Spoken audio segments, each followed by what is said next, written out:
When I came to Crossroads, it was because I had absolutely nowhere else to go. And I felt like that was my bottom.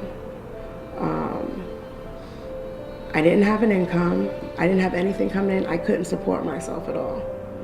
In 2007, I just got so beat down, like beat down. And I knew that I had to stop drinking and I had to stop doing drugs. And I knew that things had to change, but I just didn't know how to change them. So my daughter ended up going to live with her father. And at one point, I felt like I had nothing to live for.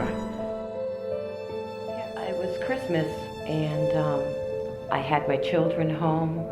I had a business partner. My mother was still alive. Brothers. It was a good life. I was the kind of mother that, with 4 children, there wasn't a Christmas ornament made from kindergarten all the way up to graduation I didn't save. This is going back about 10 years. I was taking 5 college courses at CCRI and working 2 jobs.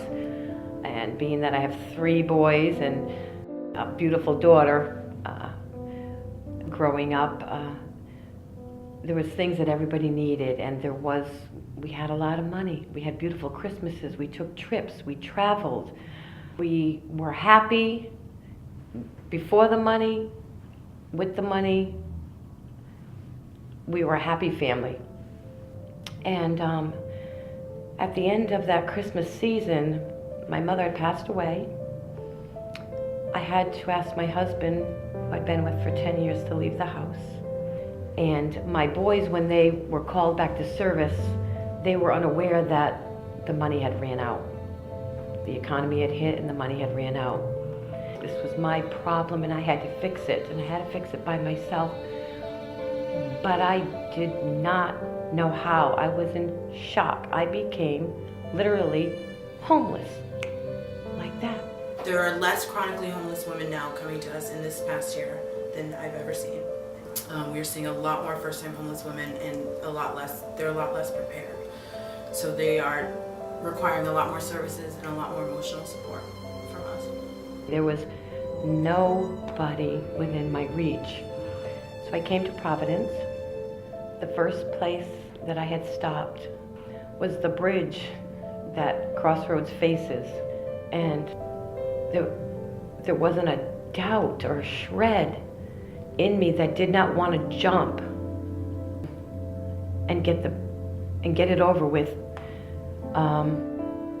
So I took a good look over the bridge and realized the depth wasn't quite there, or was not a guarantee. So that to me told me, turn around and walk through the door at Crossroads.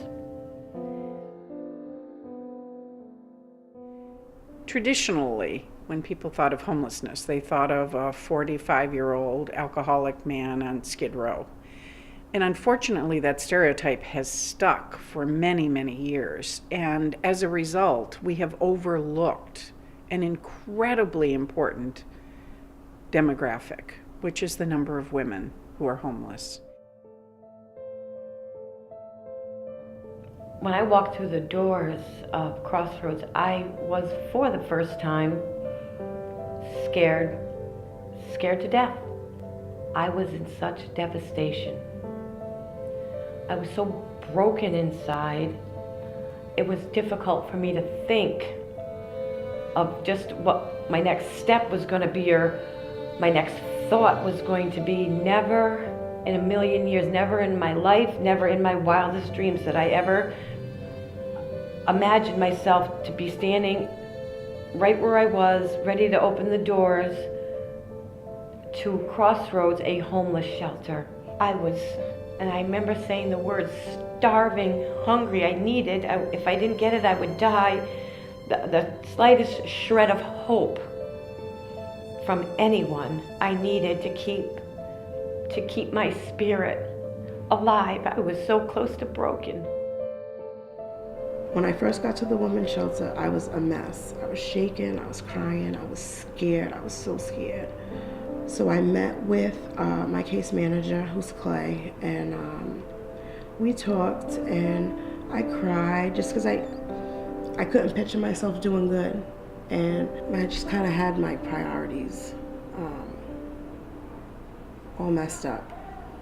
But I met some really nice people. I really did, and I met some people that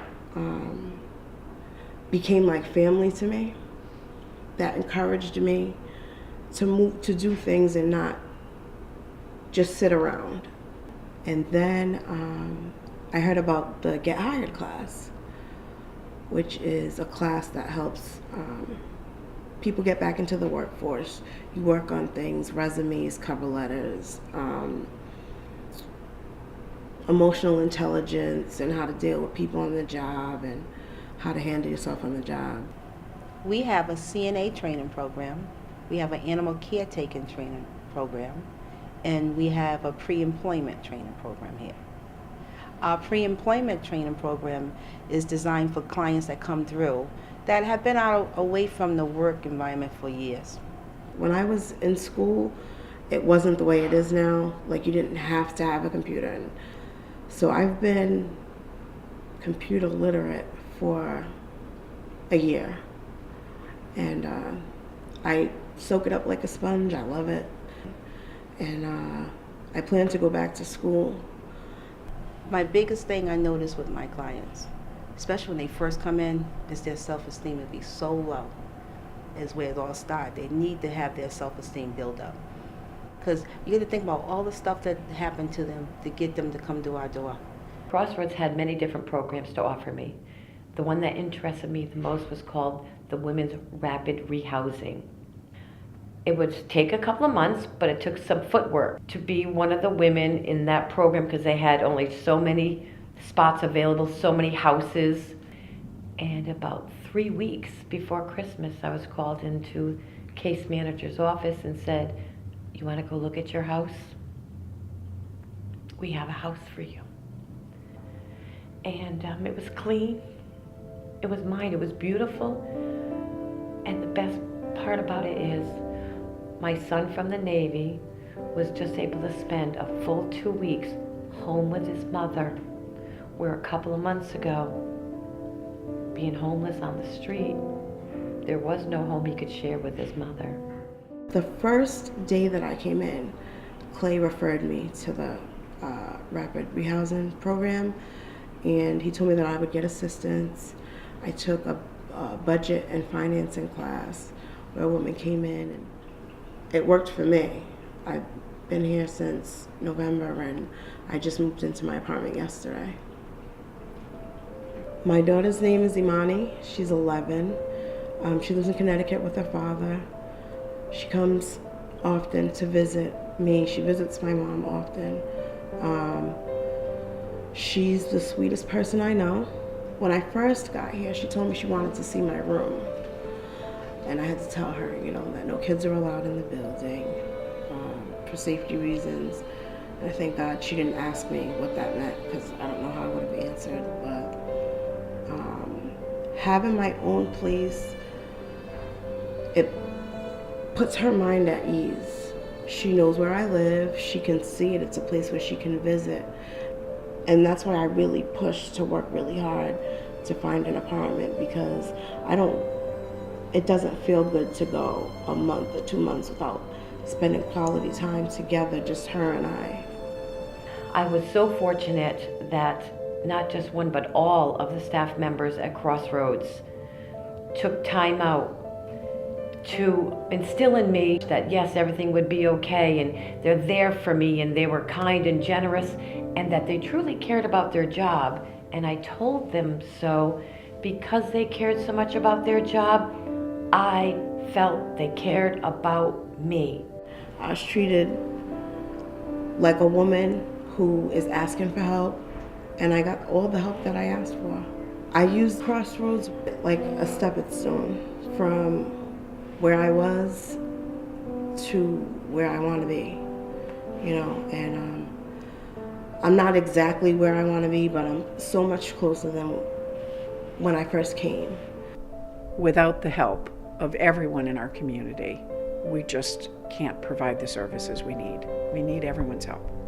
If we had the resources available to us, each person that came to us would have their own counselor and therapist and mental health person to work with them and get them through this terribly depressing, stressful time in their life. If we had more resources, we would have fewer clients at Crossroads.